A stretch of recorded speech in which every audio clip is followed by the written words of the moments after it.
If you want increase your net worth, so you increase your network।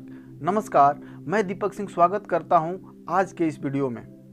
आज हम जानेंगे network marketing क्या है, इससे कंपनी, कंज्यूमर और गवर्नमेंट को क्या फ़ायदा होता है, नेटवर्क मार्केटिंग का उद्देश्य क्या है। तो सबसे पहले जानते हैं कि नेटवर्क मार्केटिंग होता क्या है। नेटवर्क मार्केटिंग मार्केटिंग की एक स्ट्रेटजी है जिसके तहत किसी प्रोडक्ट या सर्विस को डायरेक्ट मैन्युफैक्चरर से कस्टमर तक पहुंचाया जाता है। इससे जितने भी बिचौलिए होते हैं उनको निकाल दिया जाता है, जितने भी एडवर्टाइजिंग कंपनी होती है उसको निकाल दिया जाता है। इससे कंपनी, कस्टमर एवं गवर्नमेंट तीनों को फ़ायदा होता है। सबसे पहले बात करते हैं कि इससे कंपनी को क्या फ़ायदा होता है।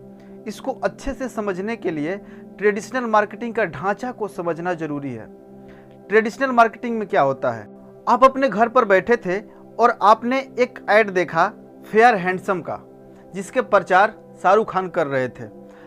आपने उस ऐड को देखा और अपने गांव का जो दुकान है, जो रिटेलर है, उसके पास वो फेयर हैंडसम खरीदने के लिए गए और आपने उसको खरीद करके अपने घर लाया, उसका इस्तेमाल करने लगे।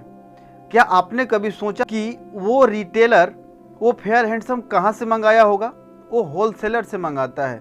वो होलसेलर उस फेयर हैंडसम को कहाँ से मंगाया होगा? वो डिस्ट्रीब्यूटर से मंगाया था और वो डिस्ट्रीब्यूटर मैन्युफैक्चरर से लेता है। सबसे पहले मैन्युफैक्चरर ने उसको प्रोड्यूस किया, उसके बाद वो डिस्ट्रीब्यूटर तक गया, उसके बाद वो होलसेलर के पास गया, उसके बाद रिटेलर के पास जाता है, देन कस्टमर को प्रोडक्ट मिलता है।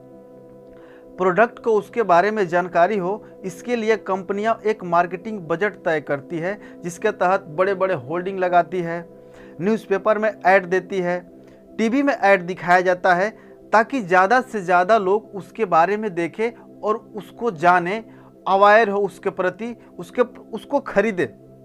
इसके लिए वो एक किसी बड़े एक्ट्रेस को पकड़ती है, जो कि उनका चार्ज काफ़ी ज़्यादा होता है, 5 करोड़ 10 करोड़ तक चार्ज होता है, या कुछ लोग एनुअल चार्ज पे भी एडवर्टाइजमेंट करते हैं। जो प्रोडक्ट का एक्चुअल कॉस्ट होता है, जो मैन्युफैक्चरिंग कॉस्ट होता है, अगर वो 10 रुपये में कंज्यूमर खरीदता है तो उसका जो मैन्युफैक्चरिंग कॉस्ट होता है मात्र 3 रुपया होता है। बाकी का जो 7 रुपया है वो डिस्ट्रीब्यूटर, होलसेलर, रिटेलर और एडवर्टाइजमेंट कंपनी के बीच बंटता है। इस 60 से 70% जो मार्केटिंग में डिस्ट्रीब्यूशन होता है, उसी को बचा करके नेटवर्क मार्केटिंग में मार्केटिंग प्लान तैयार किया जाता है, जिसके तहत इंसेंटिव का डिस्ट्रीब्यूशन किया जाता है।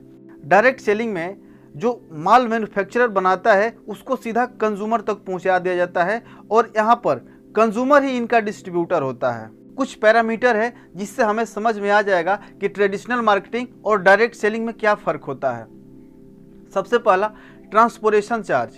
ट्रेडिशनल मार्केटिंग में ट्रांसपोर्टेशन चार्ज हाई होता है, क्योंकि सबसे पहले मैन्युफैक्चरर माल डिस्ट्रीब्यूटर को भेजता है, डिस्ट्रीब्यूटर होलसेलर को भेजता है, देन होलसेलर रिटेलर को भेजता है। लेकिन डायरेक्ट सेलिंग में सीधा माल जो मैन्युफैक्चरर से फ्रेंचाइजी तक पहुंचा दिया जाता है, या सीधा मैन्युफैक्चरर से ऑनलाइन कस्टमर तक पहुंचा दिया जाता है। दूसरा, क्वालिटी। ट्रेडिशनल मार्केटिंग में क्वालिटी एवरेज हो सकती है, कभी कभी उसमें मिलावट भी हो सकता है, क्योंकि ये कई हाथों से होकर गुजरता है। नेटवर्क मार्केटिंग में प्रोडक्ट सीधा मैन्युफैक्चरर से आता है, जिसकी क्वालिटी काफ़ी अच्छी होती है, इसमें मिलावट की कम संभावना है। Marketing budget.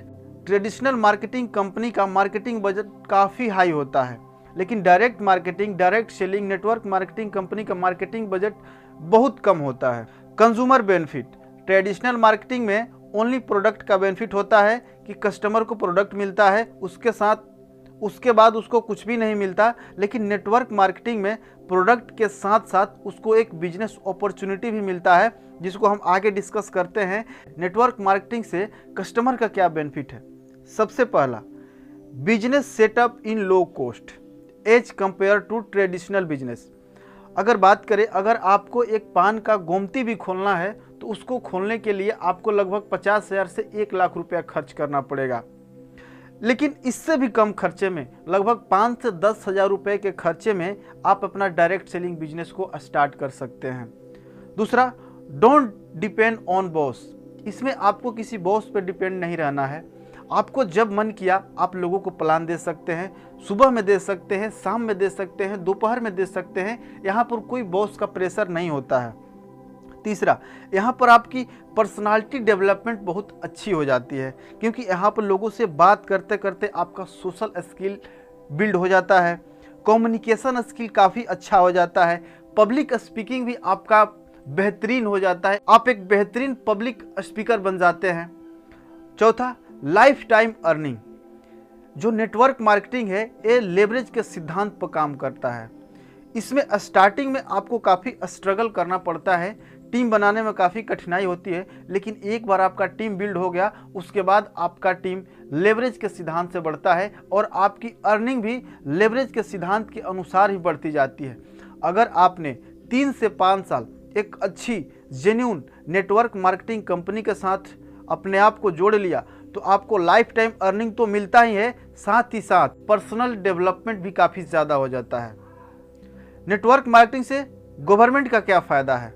सबसे पहला, जितने भी डिस्ट्रीब्यूटर होते हैं वो सब TDS पे करते हैं, यानी टैक्स पे करते हैं, जिससे कि ज़्यादा से ज़्यादा रेवेन्यू भारत सरकार को जाता है। दूसरा, जो लोग नेटवर्क मार्केटिंग के साथ जुड़ते हैं उनको कोई नौकरी नहीं चाहिए होता है, बल्कि वो खुद रोजगार उत्पन्न करते हैं, जिससे देश और मजबूत बनता है। अब आगे समझते हैं ऑब्जेक्टिव ऑफ MLM कि नेटवर्क मार्केटिंग या direct selling multi level marketing बनाने का उद्देश्य क्या था। सबसे पहला उद्देश्य था कि लोगों को एफोर्डेबल प्राइस पर प्रोडक्ट उनको मिले। दूसरा था कि जो प्रोडक्ट है वो जल्दी कंज्यूमर तक पहुंचे। तीसरा, उसकी क्वालिटी अच्छी हो। चौथा, लोग ही खुद इसके ब्रांड एम्बेसडर होते हैं, वर्ड ऑफ माउथ के जरिए प्रोडक्ट का प्रचार करते हैं, इसलिए उनको इंसेंटिव भी मिलता है। और एक अच्छा प्लेटफॉर्म बिल्ड करना ताकि लोग का पर्सनल ग्रोथ के साथ साथ फाइनेंशियल ग्रोथ भी हो, लोग सरकार के ऊपर डिपेंड ना रहे, लोग कंपनी के ऊपर डिपेंड ना रहे कि मुझे जॉब चाहिए, बल्कि खुद लोगों को रोजगार दें। लेकिन आज उसके उल्टा हो रहा है। आज एफोर्डेबल प्राइस के जगह नेटवर्क मार्केटिंग के प्रोडक्ट को 5 गुना ज़्यादा महंगा कर दिया गया है ट्रेडिशनल के मुकाबले। एक अच्छी नेटवर्क मार्केटिंग कंपनी का लर्निंग बेस काफ़ी मजबूत होता है, जहाँ पे लोगों को एक अच्छी ट्रेनिंग मिलती है, लोगों को एक अच्छा कल्चर मिलता है, जिससे लोग सक्सेस की तरफ अग्रसर होते हैं। एक अच्छी नेटवर्क मार्केटिंग कंपनी के साथ जरूर जुड़े, क्योंकि इससे आपको पर्सनल ग्रोथ में काफ़ी मदद मिलती है। आप रिजेक्शन झेलने के काबिल बन जाते हैं और ज़िंदगी हमारी रिजेक्शन से भरी हुई है। पर्सनालिटी डेवलपमेंट भी काफ़ी अच्छा हो जाता है, आपकी पर्सनालिटी डेवलपमेंट हो जाती है और आपकी फाइनेंशियल ग्रोथ भी काफ़ी अच्छी हो जाती है। मैं आशा करता हूं कि यह वीडियो आपको काफ़ी पसंद आया होगा। अगर पसंद आया है तो इस वीडियो को लाइक करें और आपने हमारे चैनल को सब्सक्राइब नहीं किया तो सब्सक्राइब करके बेल का आइकन जरूर दबा दें। धन्यवाद।